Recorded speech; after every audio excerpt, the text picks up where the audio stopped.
بسا ہوا ہے اور تمہیں خدا کی طرف سے ملا ہے اور تم اپنے نہیں کیونکہ قیمت سے خریدے گئے ہو، پس اپنے بدن سے خدا کا جلال ظاہر کرو۔ آمین، آمین، ہاللویا۔ ہاللویا۔ اس بدن سے کس کا جلال ظاہر کرنا ہے؟ خدا کا جلال ظاہر کرنا ہے۔ اس بات کو ہر روز یاد رکھیں کہ یہ بدن جو ہے یہ روح القدس کا مقدس ہے اور وہ اس میں رہتا ہے۔ جب وہ اس پر رہتا ہے تو پھر ہی خدا کا جلال آپ کی زندگیوں سے ظاہر ہوگا۔ اگر آپ اس سے دور ہیں یا اس کو آپ اپنا نہیں اپنا رہے تو پھر آپ کبھی بھی وہ کام نہیں کر سکتے جس سے خدا کے نام کو جلال ملے۔ اور ابلیس نہیں چاہتا کہ ہم خدا کے نام کو جلال دیں، وہ دھوکہ دیتا ہے۔ اور یہ لفظوں پر غور کریں، کیونکہ قیمت سے خریدے گئے ہو۔ آمین۔ آپ کی اور میری اور تمام نسل آدم کی قیمت چکائی گئی ہے، اور وہ قیمت کیا تھی؟ وہ یسوع کا خون تھا۔ آمین۔ وہ یسوع کا خون ہے جو اس نے کوہ کلوری پر بہا دیا۔ اب آپ کو اس خون کی قدر کرنی ہے۔ جو لوگ اس کے خون کی قدر کرتے ہیں وہی بڑے کام کرتے ہیں، وہی جلالی کام کرتے ہیں، کیونکہ خدا کا خون جو ہے ہمیں تمام روگوں سے، بیماریوں سے، کھوتوں سے، تاثیروں سے پاک صاف کرتا ہے۔ اب گناہ سے چھٹکارا پانے کے لیے ایک سٹیپ آپ کو لینا پڑتا ہے۔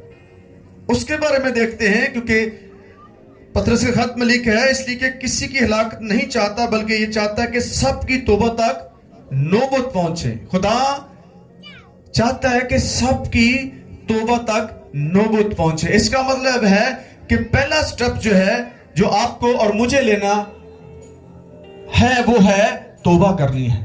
یسوع مسیح نے منادی کا آغاز کیا، توبہ کرو کیونکہ خدا کی بادشاہی نزدیک ہے۔ اگر آپ توبہ نہیں کرتے تو گناہ کا آپ پر اختیار رہے گا۔ اگر آپ چاہتے ہیں گناہ کا اختیار نہ ہو، ابلیس کا آپ پر اختیار نہ ہو، تو توبہ کر لیں۔ پھر خدا آپ کی مدد کے لیے آتا ہے، پھر خدا آپ کی ہیلپ کرتا ہے۔ وہ اپنے پاک فرشتوں کو بھیجتا ہے، وہ اپنے پاک روح کی قوت کو آپ کے لیے بھیجتا ہے، آپ کی مدد کے لیے، کہ آپ کو وہاں سے رہائی دے۔ توبہ ابلیس کے منہ پر تھپڑ مارنے والی بات ہے، اس کو شرمندہ کرنے والی بات ہے، اور اس کا ہمیں پورے سال اس کی ضرورت پڑے گی، کیونکہ ہم انسان ہیں، کمزور ہیں، گر جاتے ہیں۔ گرے نہ رہیں بلکہ اس کا علاج کر لیں، وہ ہے توبہ۔ آئیں ایک اور والا دیکھتے ہیں کہ توبہ کرنا کتنا ضروری ہے۔ پہلا یوحنا اس کا پہلا باب اور 9ویں آیت کو دیکھیں، اگر اپنے گناہوں کا اقرار کریں تو وہ ہمارے گناہوں کے معاف کرنے اور ہمیں ساری ناراستی سے پاک کرنے میں سچا اور عادل ہے۔ آمین۔ اگر اپنے گناہوں کا اقرار کریں تو خدا سچا ہے، وہ آپ کو معاف کرنے میں دیر نہیں کرے گا۔ یسائی کی کتاب میں لکھا ہے، خدا نے کہا گناہگار کی موت میں مجھے کوئی شادمانی نہیں ہے، بلکہ خدا چاہتا ہے کہ وہ توبہ کرے اور اس کام کو چھوڑ دے اور زندہ رہے۔ آمین، آمین۔ اور کیا رہے؟ زندہ رہے۔ خدا آپ کو زندہ رکھنا چاہتا ہے۔ اس نے آپ کی زندگی کے لیے اپنی زندگی قربان کی ہے اور آپ کو پھر سے نیا بنایا ہے، آپ کو پھر سے زندہ کر دیا ہے۔ اب آپ موت کو پھر اپنے گلے نہ لگائیں۔ موت گناہ کی مزدوری ہے۔ اس لیے میرے عزیزو، آج سارا دن بڑا اہم ہوگا آپ کا۔ آج سارا دن ہر چیز کا اقرار کریں، جو کچھ بھی آپ نے گزرے سال کیا ہے، جتنے بھی گناہ آپ نے کیے ہیں، نو پرابلم۔ خدا کہتا ہے تیرے گناہ کتنے بھی کرمزی رنگ کے کیوں نہ ہو، وہ برف کی مانند صاف کر دیے جائیں گے۔ اس دھوکے میں نہ رہیں۔ پلیز کہے گا تو بڑا گنہگار ہے، وہ تو ہے ہم، اس میں کوئی شک نہیں ہے، یہ تو سچ ہے۔ بائبل کیا کہتے ہیں؟ سب نے گناہ کیا اور خدا کے جلال سے محروم ہے، ایک بھی راست نہیں ہے۔ یہ ایک حقیقت ہے، تو اس سے ہمیں ڈرنے کی ضرورت نہیں ہے۔ اس کا علاج میرے یسوع نے کر دیا ہے، اور اس علاج کو کروانے کے لیے آپ کو اقرار ضروری ہے، آپ کو توبہ کرنا ضروری ہے، پھر آپ کو خدا پھر سے معاف کرتا ہے، پھر سے آپ کو صاف کر دیتا ہے اس غلاظت سے، اس گندگی سے جو گناہ کی صورت میں آپ پر غالب آئی تھی۔ ایک اور حوالہ دیکھتے پھر ہم اس کو وائنڈ اپ کرتے ہیں۔ ہم دیکھتے ہیں یوحنا کے ہی خط میں سے دیکھیں گے، کتنے لوگوں کو سمجھ آ رہی ہے؟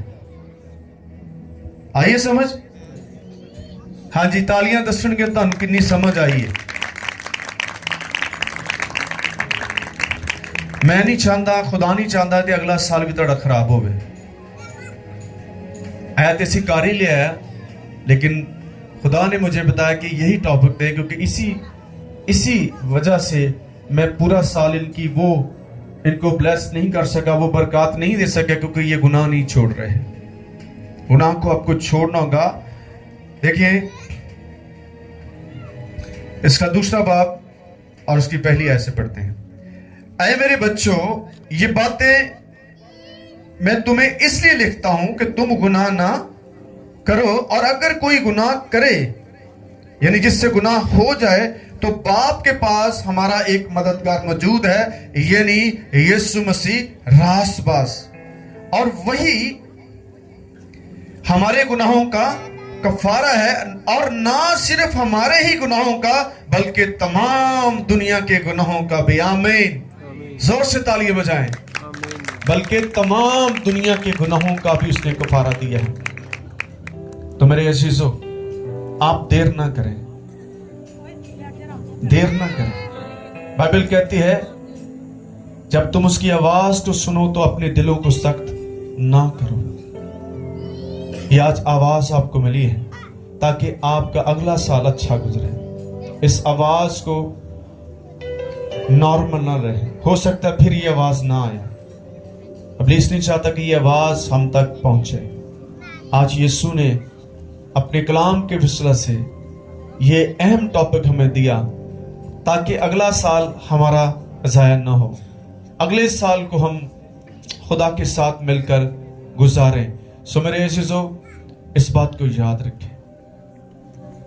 آئے میرے ساتھ آج کے اس ٹاپک کو پڑھیں گے، سارے مل کر پڑھیں گے۔ میں چاہتا ہوں اس ٹاپک کو لکھ لیں اور لکھ کر اپنے گھر کے دروازوں پر، دیواروں پر چپکا دیں، تاکہ جب آپ ایسی حالت میں ہوں تو ریٹرن ہو جائیں، واپس آ جائیں۔ کیونکہ جب آپ کو کسی چیز کا نتیجہ مل جائے تو پھر آپ وہ کام نہیں کرتے۔ یہ میں ایک ایگزامپل دے کر اس کو کلوز کروں گا۔ یہ زہر کا پیالہ ہے۔ کیا ہے یہ؟ جی سارے بولیں کیا ہے؟ یہ میں صرف آپ کو بتانے کی کوشش کر رہا ہوں کہ آپ کتنے عقل مند ہیں۔ آپ عقل مند لوگ ہیں، بیوقوف نہیں ہیں۔ یہ کیا ہے؟ سارے بولیں، زہر کا پیالہ ہے۔ اگر میں آپ کو کہوں کہ یہ آپ پی لیں اور میں آپ کو 1 کروڑ روپیہ دوں گا، آپ میں سے کتنے لوگ اس زہر کے پیالے کو پیئیں گے؟ بولیں ہاں نہ جواب دو۔ دیکھ رہے ہو سودا ماڑا نہیں گا۔ ہاں جی، سمجھ آ رہی ہے؟ میں نے کیا کہا؟ اگر میں یہ زہر کا پیالہ آپ کو دوں، آپ اس کو پیئیں تو 1 کروڑ روپیہ، چلیں کروڑ بڑھا لیتے ہیں، 3 کر لیتے ہیں۔ جی جی پیچھے بھائی بیٹھے ہیں، کیا آپ 3 کروڑ کی وجہ سے اس زہر کے پیالے کو پیئیں گے؟ کوئی نہیں پیے گا، نہیں نہ پیے گا، نہیں۔ کیوں نہیں پیئیں گے؟ اب اس کی ریزن آپ بتائیں۔ ہاں جی اچھی ساری بولو، کیوں نہیں پیو گے؟ ان وجہ بھی دسو نا، تسی انی وڈی آفر ٹھکرا دیتی ہے۔ ہاں جی بہنوں اچھی ساری بولو، کیوں نہیں پیو گے؟ ہاں جی بہنیں کہتی ہیں پیئیں گے تو ہم مر جائیں گے۔ اب بھائیوں کی باری، آپ اس زہر کے پیالے کو پیئیں گے تو کیا ہوگا؟ مر جائیں گے۔ اچھی ساری بولو۔ اس کا مطلب ہے آپ عقل مند ہیں،